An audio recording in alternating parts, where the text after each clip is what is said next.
মানে যেহেতু হাজার বছর ধরে আমরা একসাথে ছিলাম এবং মোগল এম্পায়ারে থাকা অবস্থায় যেহেতু আমরা একজন আরেকজনের চরিত্র সম্পর্কে জানি, সেই জানার মধ্য দিয়ে যে কিউমুলেটিভ এক্সপিরিয়েন্স এবং উইজডম মুসলিম কমিউনিটির ছিল, তারা বরাবরই বোধ করেছেন যে মুসলমানদের নেতৃত্বে, তাদের লিডারশিপে যেভাবে মাইনরিটিরা বাঁচতে পারে, থাকতে পারে, এটা আদার ওয়ে রাউন্ড হয় না। এবং পৃথিবীর হিস্ট্রিতে দেখেন, মরিশ কমিউনিটির কথা মাত্র জিয়া ভাই বলে গেলেন যে মুসলমানরা 700-800 বছর আন্দালুসিয়ান রিজিয়ন, আপনার আইবেরিয়ান পেনিনসুলা তারা শাসন করেছে, কিন্তু 700-800 বছরে এটা মানে মুসলিম মেজরিটি ল্যান্ড হয়নি। ইভেন টাইনি পার্সেন্টেজ ইনফ্যাক্ট আপনার মুসলমান হয়নি। উল্টা দিকে দেখেন, এই একই কমিউনিটি স্প্যানিশ এবং পর্তুগিজরা যখন ইয়েতে গেছে, সাউথ আমেরিকাতে গেছে, 400 থেকে 500 বছরের ভিতরে ইন্ডিজিনাস যত ধর্ম ছিল সব নাই হয়ে গেছে এবং ওই পুরো সাউথ আমেরিকা এখন খ্রিস্টান মেজরিটি হয়ে গেছে। এবং এক্স্যাক্টলি আপনি যদি ইন্ডিয়াতে দেখেন যে আমরা মুসলমানরা অফ অ্যান্ড অন 700 থেকে 800 বছর দিল্লি শাসন করেছি। দিল্লির জনগোষ্ঠী কখনোই মুসলমান পপুলেশন 28% থেকে 30% ক্রস করেনি। আর এই অবস্থা যদি হিন্দুদের অধীনে থাকে, বিজেপির অধীনে এরকম একটা সাম্রাজ্য থাকে 500 বছর, তাহলে সেখানে কি হবে?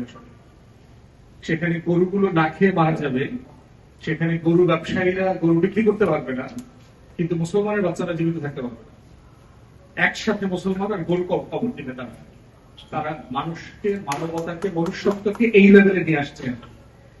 তাহলে সেই বাস্তবতাটা কিন্তু আমাদের যারা স্কলার ছিলেন সেই 19th সেঞ্চুরি আগে থেকে এবং পরে থেকে, স্যার সৈয়দ আহমদ থেকে শুরু করে খেলাফত আন্দোলন, আল্লামা ইকবাল, মাওলানা মওদুদীর লেখা, সবার লেখাতেই কিন্তু এই কনসার্নের কথা বারবার এসছে। কংগ্রেস হবার পরে জিন্না সাহেবের ভিতরে এটা নিয়ে একটু, উনি যেহেতু বাইরে ছিলেন, ওই প্রোগ্রেসিভ মানুষ ছিলেন, ধারণা করেছেন ইংল্যান্ডে যদি সবাই মিলে আমরা থাকতে পারি, আমি মাইনরিটি এখান থেকে এই মুম্বাই থেকে গিয়ে যদি আমি ব্রিটিশ কোর্টে প্র্যাকটিস করতে পারি, তো ইন্ডিয়াতে এটা সম্ভব, আমরা সবাই মিলে একসাথে থাকবো টাকবো। উনি যখন কংগ্রেসের প্রেসিডেন্ট হতে পারলেন না, তখন কিন্তু উনি বুঝতে পারছেন যে আসলে বাস্তবতাটা ঠিক তিনি যেভাবে ভাবছিলেন ব্যাপারটা এরকম না। এবং তারপর কিন্তু উনি কংগ্রেস ছেড়ে মুসলিম লীগে চলে আসছেন, আল্লামা ইকবাল ওনাকে ফেরত নিয়ে আসছেন দ্বিতীয়বার। সেই জায়গায় দেখেন যে ফাইনালি এই যে idea of India, secular India ধারণাটা শেষ হয়ে গেছে ক্যাবিনেট মিশন প্ল্যানের মধ্যে দিয়ে। ক্যাবিনেট মিশন প্ল্যানে কনভারসেশনে সবাই একমত হলো যে আমরা একটা প্ল্যান, মানে পয়েন্ট এ বি সি, 3টা রিজিয়নে পুরো ভারতবর্ষ ভাগ হবে এবং সেখানে মুসলিম মেজরিটি, মাইনরিটি, এই জায়গাতে পিআর সিস্টেম থাকবে, প্রফেশনাল প্রপোর্শনাল রিপ্রেজেন্টেশন থাকবে। সেই বেসিসে কিন্তু জিন্না সাহেব কিন্তু আপনার মিটিং এর ভিতরে পাকিস্তানের ম্যাপ ছেড়ে ফেলছিলেন। তো বলছেন, if that is the case, cabinet mission plan যদি বাস্তবায়িত হয়, তাহলে আসলে আমার লাহোর রেজলিউশনের উপর ভিত্তি করে নতুন রাষ্ট্র গঠন করার প্রয়োজন নাই। কিন্তু বাইরে এসে এগ্রি করার পরেও নেহেরু প্রেস কনফারেন্সে বললেন যে আমি ভিতরে কিন্তু এগ্রি করে আসছি, ব্রিটিশদের সাথে ট্রাই পার্টি মিটিং যেখানে হয়েছে, লর্ড মাউন্টব্যাটেন সহ সবাই মিলে এগ্রি করেছে। বাইরে এসে বলছেন যে না, আমি এই পরিকল্পনার সাথে একমত না।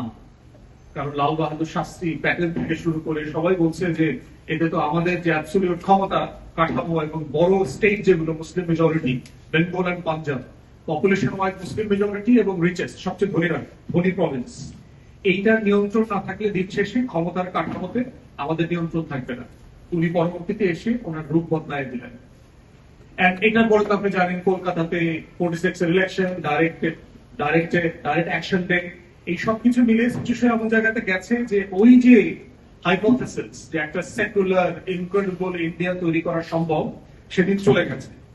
কিন্তু আম্বেদকর মতো মানুষরা তখনও মনে করতেন, বোধ করতেন যে না, পারহ্যাপস একটা কনস্টিটিউশনাল ফ্রেমে এনে ইন্ডিয়াকে সেই জায়গায় নেওয়া সম্ভব।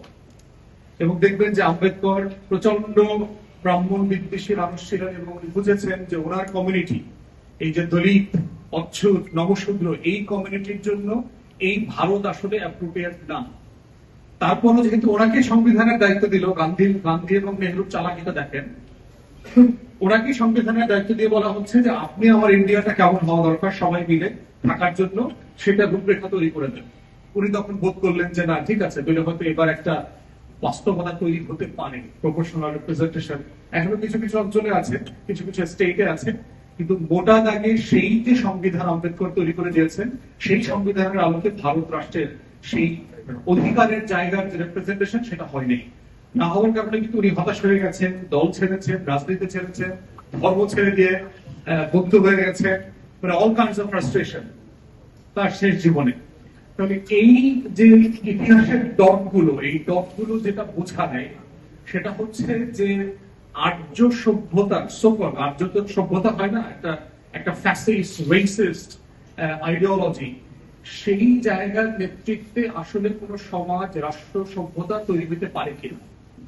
এবং আমাদের এই ঐতিহাসিক কনক্লুশনের জায়গা হচ্ছে যে এই সকল আরিয়ান রেস ইউরোপে ফেল করেছে, তারা জার্মানি, ইটালিতে, ঠিক সকল আরিয়ান রেস যারা দাবি করতেছে ভারত উপমহাদেশে, সেন্ট্রাল এশিয়া থেকে এসে, তাদের এই সিভিলাইজেশন তৈরি করবার যে যে উদারতা, সেইটা তারা করতে পারবে না। এবং এই যে 16% ব্রাহ্মণ আজকে পুরো ভারতবর্ষকে দখল করে রেখেছে, প্রত্যেকটা কাঠামো, তার অর্থ, এস্টাবলিশমেন্ট, মিডিয়া, ব্যবসা, গণমাধ্যম, যা যা আছে সবকিছু দখল করে ফেলেছে। আমাদের পাশের স্টেটে 6% মাত্র হচ্ছে ব্রাহ্মণ, কিন্তু টোটাল গবেষণায় দেখা গেছে যে পশ্চিম বাংলার ক্ষমতার কাঠামোতে 90% রিপ্রেজেন্ট হচ্ছে এই 6%। একদম এক্স্যাক্টলি একটা জায়নিস্ট মেকানিজমে তারা এই রাষ্ট্র কাঠামোকে গড়ে তুলছে। এবং সংবিধান আছে, নিজেদেরকে সেকুলার বলছে, কিন্তু সমাজ থেকে জাতপাত তুলে দেওয়ার জন্য কোনো আইডিয়া, কোনো উদ্যোগ এই কংগ্রেস বলেন, বিজেপি বলেন, তৃণমূল বলেন, কারো আলোচনাতে আপনারা শুনবেন না। কারণ তারা ওই আপার লেভেলে সবাই ব্রাহ্মণ, চিন্তায় তারা ব্রাহ্মণ, আর্য, এরপরে হচ্ছে তারা দল, গোষ্ঠী, স্টেট, এই বাস্তবতা গুলোতে তারা নিজেরা নিজেদেরকে আলাদা আলাদা করে রাখছে। অতএব এই চ্যালেঞ্জের জায়গাতে এসে এখন প্রশ্ন হচ্ছে যে কোশ্চেন অফ মাইনরিটি। এখন এই কোশ্চেন অফ মাইনরিটির হিস্টোরিক্যাল সলিউশন আমরা দেখেছি। হিস্টোরিক্যাল সলিউশন হচ্ছে সেপারেট মাদারল্যান্ড। অন্য সকল সলিউশন আমরা দেখেছি এটা ওয়ার্ক করে নাই ভারতের ফ্রেমের ভিতরে। এখন এই প্রশ্ন হচ্ছে এই সেপারেট মাদারল্যান্ডের আইডিয়া ইন্ডিয়াতে থাকা যারা মাইনরিটি আছেন, যারা মুসলমান আছেন, খ্রিস্টান আছেন, তারা কিভাবে বিবেচনা করছেন। আমার কাছে মনে হচ্ছে ইন্ডিয়ার মুসলমানদের আরো পর্যাপ্ত মাইর খাওয়া প্রয়োজন আছে তাদের এই সম্বিত ফিরে আসার জন্য। তারা এখনো মনে করছেন যে ইন্ডিয়ার এই সেকুলার ফ্রেমে তারা এখনো বসবাস করতে পারবেন, লড়াই করতে পারবেন, বেঁচে থাকতে পারবেন, যেইটা 200-400 বছর ধরে অভিজ্ঞতার আলোকে মুসলমান নেতারা গত শতাব্দীতে বুঝেছিলেন সম্ভব না। এবং এই পর্যাপ্ত বিজেপির অধীনে থাকা জুলুম নির্যাতনের পরেও মুসলমানদের বক্তব্য শুনলে মনে হচ্ছে যে হ্যাঁ, দেয়ার আর প্রবলেমস, কিন্তু এটা আমাদেরকে সাংবিধানিক কাঠামোর মধ্যে সমাধান করতে হবে। এখন এই লড়াইতে আসলে আমাদের কি করার আছে? আমরা কি আসলে তাকে উস্কাইতে পারবো যে না, আপনারা, আমরা অস্ত্র দিব, আপনারা মারামারি করেন? এটা তো সলিউশন না। এবং কাশ্মীর ঠিক বুঝেছে যে তার লড়াই ছাড়া ওখানে নাগরিক আকারে বেঁচে থাকার তার দ্বিতীয় কোনো পথ নাই। লড়াইয়ের বাইরে যারা দিল্লির সাথে লিয়াজু করে বেঁচে থাকতে চেয়েছে, এই আব্দুল্লাহ পরিবার, এই মাহবুবা মুফতির পরিবার, এই পরিবারগুলোর কি হয়েছে? গ্লানি, লজ্জাজনক ভাবে হাউস অ্যারেস্ট করে রাখে, জেলে নেয়, আবার আইনা মুখ্যমন্ত্রী বানায়, আবার জেলে পাঠায়, এই ধরনের জীবনযাপন দেখেছে। এর বাইরে কাশ্মীরের বড় জনগোষ্ঠী হচ্ছে লড়াই বেঁচে গিয়েছে। এখন এই যে সেকেন্ড থার্ড মুসলিম মেজরিটি এরিয়া যেটা ওয়েস্ট বেঙ্গল এবং আসাম, সেই জনগোষ্ঠীর ভবিষ্যৎ কি হবে? দিল্লিতে থাকা, উত্তরপ্রদেশে থাকা বিশাল মুসলিম জনগোষ্ঠীর যে লড়াই, এবং সেইখানে আমরা দেখতে পাচ্ছি না যে আসলে ভারতবর্ষের কোন মুসলিম নেতৃত্ব যারা এইটাকে collectively as a Muslim interest আকারে, নাগরিক অধিকার আকারে রিপ্রেজেন্ট করতে পারছি। বরং দেখতে পাচ্ছি যে আমরা হুমায়ুন কবির টাইপের টাউট মুসলমান দেখতে পাচ্ছি প্রচুর সারা দেশে। আপনার বিজেপি থেকে টাকা নিয়ে কিভাবে দল বানাইলো, বাবরি মসজিদ বানায়, কত বড় টাউট দেখেন। বিজেপি ক্ষমতায়, বিজেপির এইখানে 1 কোটির উপরে ভোটাধিকার কেড়ে নেওয়া হয়েছে, 30-35 লক্ষ মুসলমানের ভোটাধিকার কেড়ে নেওয়া হয়েছে। এই টাউট এসে বলতেছে সে বাবরি মসজিদ বানাবে পশ্চিম বাংলায়, এবং এটার জন্য সে টাকা চাইতেছে। আবার শুভেন্দুরে বলেন, মুখে বলেন, তমুকে বলেন, আমাকে 1000 কোটি টাকা দিলে আমি পুরো সিচুয়েশন ম্যানেজ করতে পারবো। এই সব প্রভিন্সই দেখতে পাচ্ছি। এবং এই হুমায়ুন কবির মার্কার টাউটদেরকে দেখেন, এরপরে আবার মোদী এবং অমিত শাহ বক্তব্যগুলোতে উপাদান আকারে এইটাকে না রেফার করে। আপনি দেখবেন মোদী এবং অমিত শাহ প্রত্যেকটা বক্তব্যে হুমায়ুন কবিরের নাম বলেছে। কোন সে হুমায়ুন কবির আয়েগা, সে নাকি এটা এখানে বাবরি মসজিদ বানাবে, এটা করতে দেওয়া হবে না। মানে তাহলে আপনি কি করছেন? আপনি মুসলিম বিদ্বেষ পরিকল্পিত ভাবে যেন প্রচার করা যায়, বিজেপির রাজনীতির ফাঁদে পাওয়া দেওয়া যায়, কিসের বিনিময়ে? আপনি একটু এমপি হইতে চান। একদম টিপিক্যাল আমাদের হাসিনা আওয়ামী লীগ মার্কা রাজনীতি। আমি একটু এমপি হইতে চাই, মন্ত্রী হইতে চাই, দেশ বেঁচে দেওয়া লাগবে, দিন, কোনো সমস্যা নেই। যা কিছু করা লাগে সব বেঁচে দিন। এখানে আমাদের ডিজিএফআই এর ভিতরে একটা রয়্যাল অফিস করা লাগবে, ঠিক আছে করে দেবো, সমস্যা নেই। আমি প্রধানমন্ত্রী থাকলেই হলো, একটু এমপি হইতে চাই। একইভাবে দেখবেন মুম্বাইতে, মহারাষ্ট্রে, দক্ষিণ ভারতে, উত্তরপ্রদেশে সব জায়গাতে কিছু মুসলিম ফিগার তৈরি হয়েছে যারা খুবই একটা সেপারেটিস্ট পলিটিক্স করতেছে। মুসলিম কমিউনিটির পলিটিক্সটাকে মূলধারায় না নিয়ে তারা নিজেরা একটা বিচ্ছিন্নতাবাদী রাজনীতি করতেছে। এবং এই বিচ্ছিন্নতাবাদী রাজনীতির রেজাল্ট কি দেখেন, 3টা না 4টা মুসলমান দল হয়েছে পশ্চিম বাংলায়। আপনি না কংগ্রেসে যাচ্ছেন, আপনি না তৃণমূল কংগ্রেসের পলিটিক্স করতেছেন, না আপনি নিজের কালেক্টিভলি সবাইকে নিয়ে একটা নাগরিক রাজনীতি করছেন, না করে যেটা হচ্ছেন আপনি নিজেকে পুল করে একটা প্রান্তিকে নিয়ে যাচ্ছেন এমন একটা পলিটিক্স করবার জন্য যেটা দিন শেষে বিজেপির রাজনীতিকে স্ট্রং করবে, স্ট্রেংথেন করবে। ব্রিটেনের যে আমরা কিন্তু লম্বা সময় ছিলেন, ব্রিটেনে আমরা একটা সময় আলাপ শুনেছি মুসলমানদের একটা রাজনৈতিক দল হওয়া উচিত। এই ছবির আলাপগুলো আমি বাইরে দেখেছি যে মূলধারার পলিটিক্স এ না গিয়ে, ইনফ্লুয়েন্স না করে, লেবার পলিটিক্স এ না ঢুকে কিভাবে নিজেরা গেটোর ভিতরে আইসোলেটেড জীবনযাপন করবে। অর্থাৎ ইন্ডিয়ান মুসলমানদের গেটো তাদের নিজেদেরকে অ্যাড্রেস করতে হবে। আমাদের তরফ থেকে আসলে তেমন কিছু করবার নাই। গেটো পলিটিক্স এর সলিউশন হচ্ছে, এবং এই জুইশ পিপলদের হাজার বছরের গেটো ইউরোপে, সেটা আমরা দেখছি। এই গেটোতে থাকলে যে মাইন্ডসেট তৈরি হয়, আজকে ইন্ডিয়ান মুসলমানদেরও গত 20-30 বছরের মাইন্ডসেটে আমরা দেখতে পাচ্ছি সেই ঘেটো আইডিয়া গুলো মাথার ভিতরে ঘুরপাক করছে। এখন এটার লড়াই তাকে লড়তে হবে। আমরা দোয়া করতে পারবো, আমরা পাশে থাকতে পারবো, আমরা আর কি করতে পারবো সেটা তাদেরকে বলতে হবে। কিন্তু দিন শেষে রাষ্ট্র আকারে সভরেন্টির কোশ্চেন যেগুলো এখানে জড়িত আছে, তাদের জন্য দোয়া করা ছাড়া এবং তাদের শুভবুদ্ধির উদয় হওয়া, কনভারসেশন, ডায়ালগ, অন্যান্য মুসলিম মাইনরিটি কান্ট্রি গুলোতে কিভাবে তারা সার্ভাইভ করছে, কোন কোন যুক্তি তর্ক সেখানে আলাপগুলো আসছে, সেগুলো শেয়ার করা। এর বাইরে আমাদের করার তেমন কিছু নাই। বাংলাদেশ রাষ্ট্র আকারে আমাদের কনসিকুয়েন্স দেখা দরকার যে বিজেপির রাইস মুসলমানদের উপরে অত্যাচার, নির্যাতন এবং পরিকল্পিত ভাবে কুশীন করবার মধ্য দিয়ে বাংলাদেশে কিন্তু রায়ট লাগানোর চেষ্টা বিজেপি আগামী কয়েক মাস পর করবে। এখানে হিন্দুদের মন্দির পোড়ানো, বাড়িঘর, দোকানপাট জ্বালিয়ে দেওয়া, তারপরে আঘাত করা, হিন্দু মহিলাকে ধর্ষণ করা, এগুলো পরিকল্পিত ভাবে করা হবে। এখানে করে ওই পারে বিজেপির নাটক মঞ্চস্থ করা হবে। ওই পারে তারপরে 100 মুসলমান মারা হবে, 2টা মসজিদ বুলডোজ করে দেবে। এইটার রেজাল্টে আবার এখানে 3টা মন্দির ভাঙা হবে, 200 মুসলমান হিন্দুর বাড়িঘর জ্বালায় দেওয়া হবে। এভাবে কিন্তু রায়ট লাইক সিচুয়েশন তৈরি হয় হিস্ট্রিতে। এবং আমরা দেখতে পাচ্ছি বিজেপি সেই পলিটিক্স এর দিকে এগোচ্ছে। আমাদের সিভিল সোসাইটি, আমাদের ওলামায়ে কেরাম যারা আছেন বাংলাদেশের, স্যাডলি সিভিল সোসাইটি তো আপনার খুবই, মানে ওই যে বাচ্চারা দেখছেন না ললিপপ খাওয়া যায়, কথা বেশি বললে, কান্নাকাটি না করলে দামি ললিপপ মুখে দিয়ে দেয়। আমাদের সিভিল সোসাইটিতে এখন মোটামুটি সবাই এখন দামি যে ললিপপ আসছে ওটা চুষতেছে।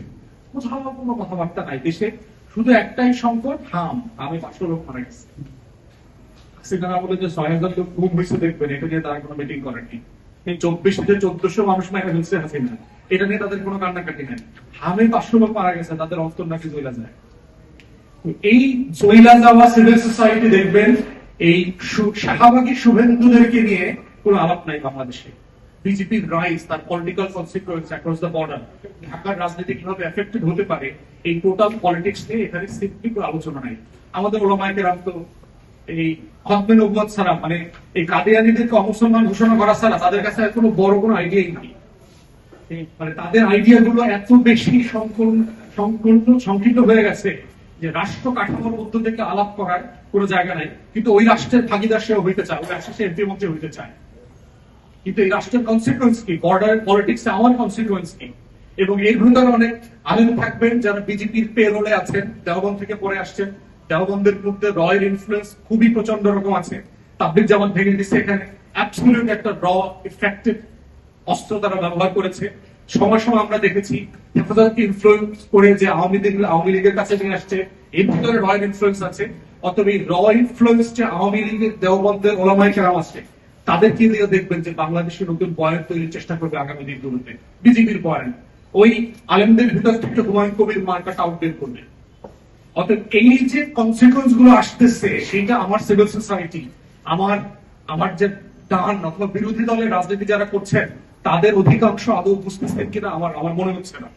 তাদের কথাবার্তা আচার আচরণে আমি দেখতে পাচ্ছি না সেটা, যে এইটা সিভিয়ারিটি, এবং এটা সিভিয়ারিটি গত শতাব্দীতে আমরা অলরেডি এক্সপিরিয়েন্স করেছি। নোয়াখালীর রায়ত, বিহারের রায়ত, কলকাতার রায়ত, লক্ষ লক্ষ মুসলমান নাই হয়ে গেছে। তারপর পাঞ্জাব রায়তের কথা তো নাই বললাম, যে অ্যাক্রস দ্য ট্রেন কিভাবে হাজার হাজার মুসলমানের শরীর কাটা রক্ত পাঞ্জাবে ফেরত পাঠাইছে পাকিস্তান।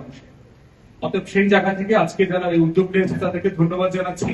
আর আমাদের কালেকটিভ কনসাস যেন জেগে ওঠে, যে এই সোসাইটিকে বাঁচিয়ে রাখবার যে লড়াই আমার শত শত বছরের। মাহমুদ ভাই তো ওনার পিসিসি করেছেন এই বেঙ্গল ফ্রন্টিয়ার নিয়ে, যে আনফিনিশড ব্যাটল, এখানে যুদ্ধ এখনো বাকি আছে। তো উনি এত তাড়াতাড়ি যে আমার বাকি যুদ্ধটা নগদে পরিণত হবে এটা আমরা বুঝি নাই আর কি। নিশ্চয়ই বিজেপির সাথে মাহমুদ ভাই কোনো সম্পর্ক আছে কিনা জানি না, এত দ্রুত বিজেপি কে পশ্চিম বাংলায় নিয়ে আসছেন। তো আমার মনে হয় যে লড়াইটা সামনে